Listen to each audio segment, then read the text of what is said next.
Welcome to the Scoop with Deuce. This is the Colorado Scoop.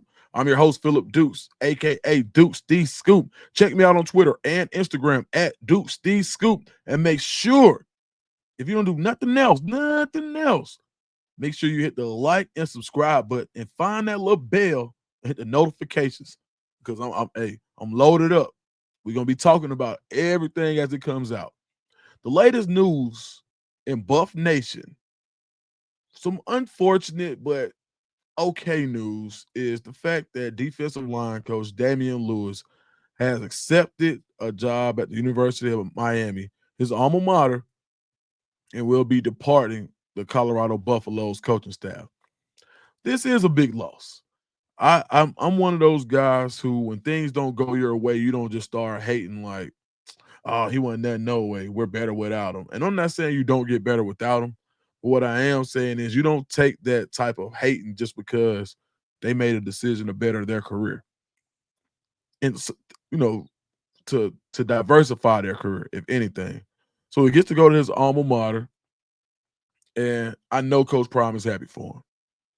Coach Lewis was a special guy because he had the NFL pedigree. He was a freak athlete at D tackle, so he was able to teach speed to power, not just talk about it. I mean, he ran a 4.9 at the combine at his size. He was the 12th overall pick, had over 20 sacks in his college career. 12th overall pick in the NFL draft. Very highly regarded as a communicator, as an X's and O's guys, and as having relatability. So, and before we get into what's next for Colorado, I just wanted to give D-Lew his flowers. Did a great job when I got to Colorado for maybe the third, fourth time when I went this year. Actually, the time after I departed on 3, Coach Prime made sure to roll out the red carpet for me when I came. He was like, "Oh, we're gonna take care of you, dudes. Come on." And I went and hung. I had already linked with Ray Forsett, chief of staff. We got some mutual friends, so Ray had me with him most of the day. Coach Prime, when he had time, Uncle Neely let me. Uncle Neely came and got me first. Prime, when he had time, he sat down with me, and Coach Lewis was just watching. And so then we end up in the elevator, and Coach Lewis was like, "What's up, bro? What's up with you? Like, what you got going on? Like, how you doing?" D-Lew introduces himself, and we get to talking a little bit about just elevator talk. And then we step out the elevator and had a brief conversation. And what stood out to me was he was in his home, and he didn't have to speak. He didn't have to ingratiate himself to me at all. So you are losing something. He's very relatable, people person. Someone who has this type of resume isn't the type of guy that has to seek out other people to talk to, and he did that out of respect and just being a good person. So he's definitely going to be a loss. That being said, Coach Prime knew that he was one of the guys on his staff that was going to be looked at and was going to have opportunities. When you look at the top teams in college football, when you know you've done a good job, is when other people are calling for your guys. Some you're going to be able to retain, some you aren't. Your alma mater calling, that's hard, right? Um, so he'll be going down to the University of Miami. He'll be working with Jason Taylor. Much love and respect to D-Lew. Did a heck of a job. D-line looked great. And we got to remember when D-Lew got there, people were like, how's this going to work? He came over, started his career at Florida International. Um, Coach Pete Carroll gave him a spot with the Seattle Seahawks. He eventually became the D-line coach. And yeah, man. But he's someone who came highly recommended. Coach Prime took people up on that recommendation and provided a space for him to grow, learn the college game. And that's what he did. He did what you're supposed to do. Elevate and dominate. That's what man Prime say. You elevate and dominate. So when you think about what's next, Coach Prime knew this was coming. From what I'm hearing, there's some names already being floated. He's got an idea of what he wants to do. From what I'm hearing, um, I think that with if you wanna, so Uncle Neely has this saying, and I think it's great. And he says that if you want to, the best indicator of future performance is past performance. So I think that Coach Prime is going to get an NFL guy. So I'm just watching how he put. So when Coach Prime finds success, he finds out how to make it repeatable, right? So there was a dynamic in the offensive line room that worked last year, and the same dynamic was in the defensive line room. The dynamic in that offensive line room was Lode Hope, NFL guy, NFL guy, NFL experience. Gunnar White, college guy, and Hageman, NFL guy. Okay, cool. All right, so you lose an NFL guy, and what do you replace him with? Andre Gerard, NFL guy. Same dynamic, basically. You elevate, so now you elevate the college guy with two NFL guys. Cool. You look at the defensive line room. Coach Dancy leaves. Okay. College guy. What do you replace him with? Hilo. College guy. Okay, cool. Sap, status quo.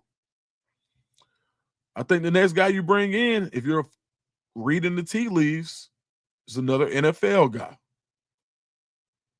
I think you really go. So if you know that you have Elo is going to be with your edge rushers, which I think is a good role for him, as he's coached linebackers before, he's coached safeties before, he's coached techniques to get those guys to the quarterbacks, he's coached special teams before, so I think Hilo is a good hire there.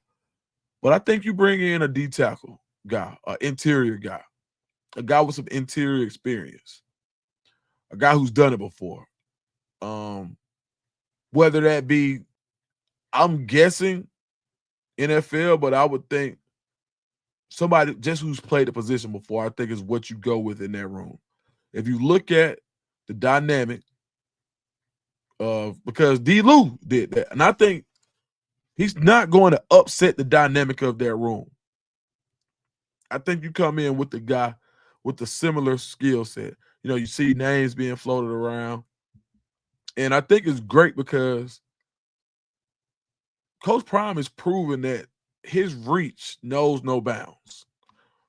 Because even when you replace the guy like Coach Flea, you come in with the guy like Marshall Faulk, like Hall of Famer.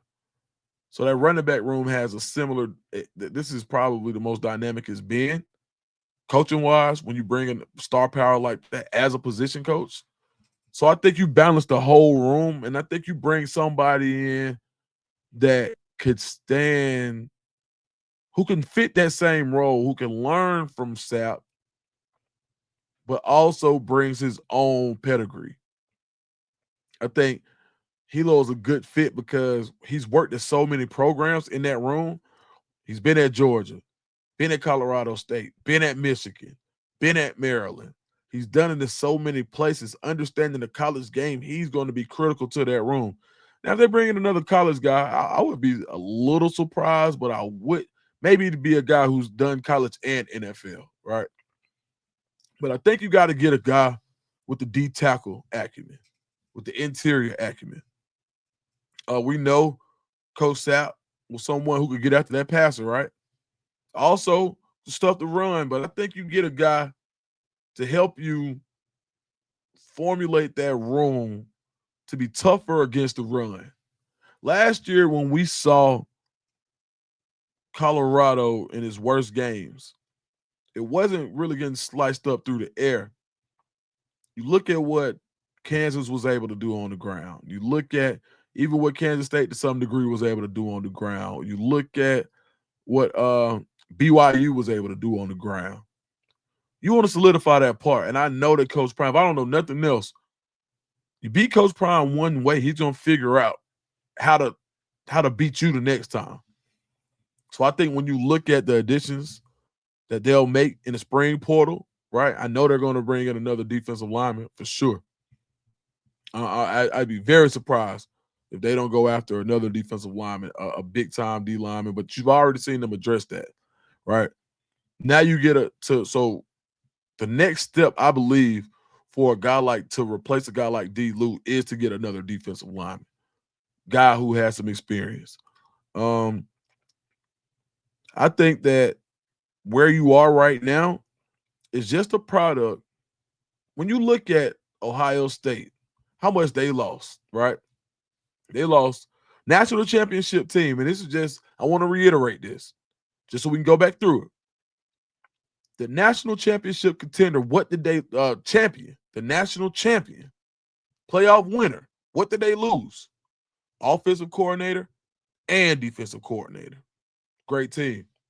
You look at what Georgia loses every year. Cycle after cycle, they lose people. You look at what Bama was losing every year.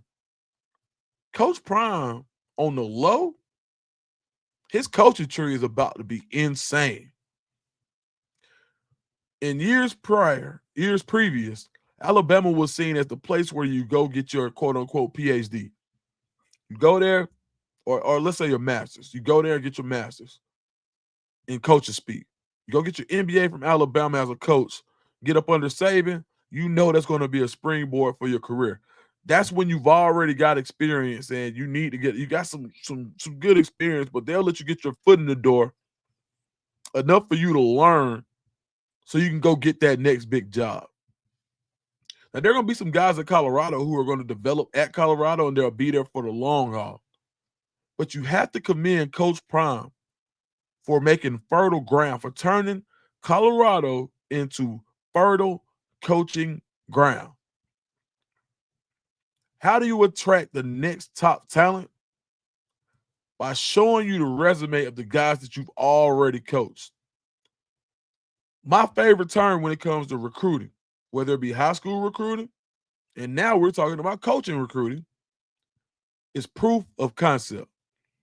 When you look at the number of guys, just last year, Dancy, Load Hope, D-Lew, have been able to go get other jobs because of what they've done in a short period of time of Colorado. How attractive does that look to other coaches as you say, you know what, we lost one.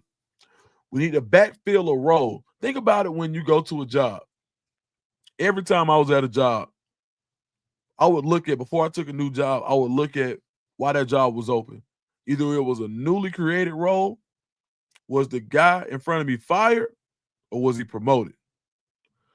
When I saw the guy in front of me, guy or girl or gal, who was in front of me or before me that was promoted, that job was attractive because it was more attractive. I was attracted to that job because I knew there was an opportunity for me to be promoted as well. So I would be way more likely to take the job that somebody was hired from than fired from. Not to say I never took a job that someone was fired from, because if someone was fired from a job, I would want to know what the hiring person was looking for from that position, so I didn't fall victim to the same consequence. Excuse me.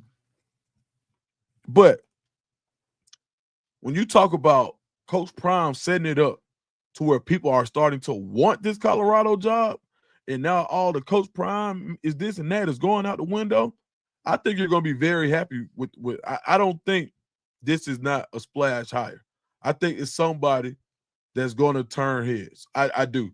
Reason being that because I know the dynamic in that room is something that Coach Prime, Chief of Staff, Ray Forsett, they like that dynamic, what they had last year. College guy, 2 league guys. I think you get a league guy. I could be wrong. I'm not making a prediction because one thing about it, if you want to make yourself laugh, or if you want to, or if you want to look silly, try to predict what Coach Prime is going to do.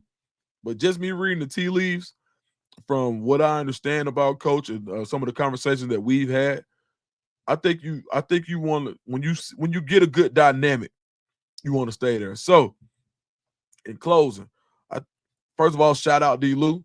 Man, he did a great job. I know the recruits, he did a great job recruiting.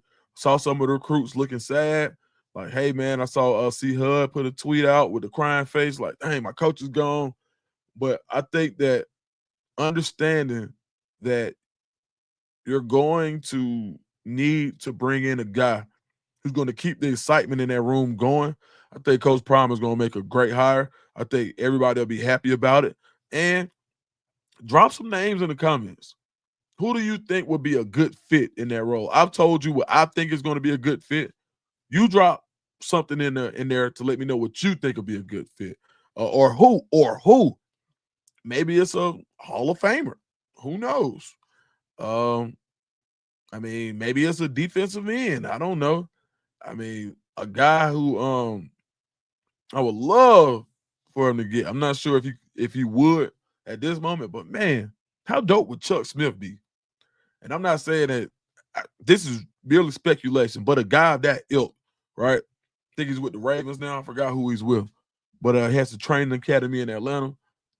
A guy like that, or any NFLer with some really good experience who Coach Prime has some familiarity with.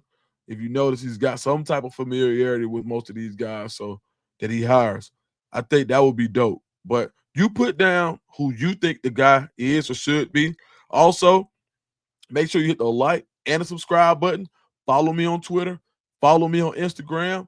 Make sure you hit the notification button. Check out the lineup. So right now, if you want to see me live, you want to come and kick it with the fam, we'll be doing that on Monday nights. We're looking for a static time, but between 8 and 10 Eastern, we'll be going live every Monday. Also, um, you tell me. Tuesday nights, me and Uncle Neely, question-based show. Me and Uncle Neely go back and forth. A lot of fun. Uh, Monday, Wednesdays, and Fridays, the morning run. Me, Big Dog Chico, and Uncle Neely. And as always, keep on the notifications because I'm dropping these Colorado scoops more and more often. If you want to hear me speak about a topic, drop it in the comments. All right, that's my time. Dukes, these scoop. I am out.